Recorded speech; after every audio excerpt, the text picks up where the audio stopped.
it was a pleasure to meet with Malcolm recently and to see how he is proactive on the pokies reform, particularly engaging with his constituents. I'm the chair of the Churches National Gambling Taskforce. My name's Tim Costello. You might wonder, well, are churches just wowsers? Are they just trying to kill people's fun? The answer is no. That of the 20 of the 25 biggest welfare organisations in Australia, they're church-based welfare organisations.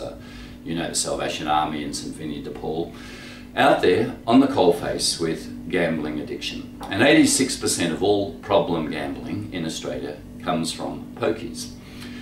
That's why I believe that now 2 reports of the Productivity Commission, the premier economic body, 1999, the first report, and again 2010, that showed 40% of all pokies money comes from addicted people. That's $5 billion of $12 billion is an unsustainable business model.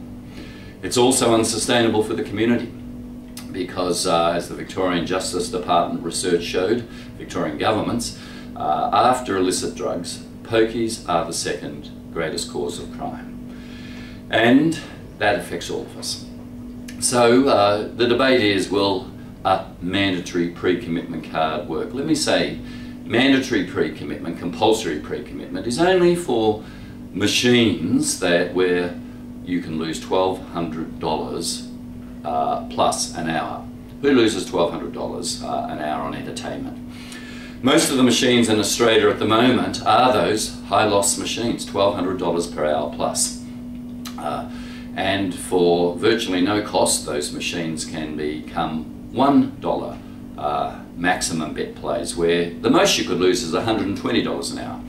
It's virtually no cost because the Victorian government last year changed the maximum bet down from $10 to $5, and all machines were changed over in Victoria just with the flick of a switch, no cost.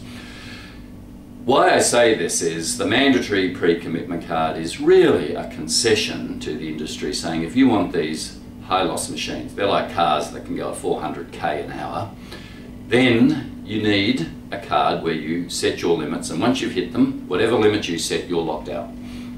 The truth is 9 out of 10 people who play the machines regularly actually only want to play $1 machines. They won't need a card. This won't affect them.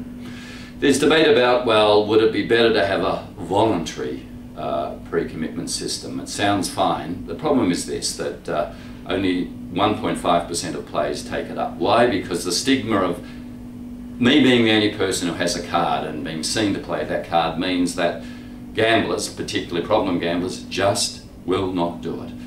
Voluntary pre-commitment is a contradiction in terms. My own preference, and this is certainly where Andrew Wilkie started, is not to have the high-loss machines at all, even with a mandatory pre-commitment card, just to have $1 machines, where you can lose $120 per hour. Why? This is what the rest of the world has. In Britain, the machines, you can only lose $30 or $40 an hour. So even machines of $1 bets, where you can lose $120 an hour, are pretty generous to the industry. It's just outrageous, in my view, that we have $1,200 plus per hour machines.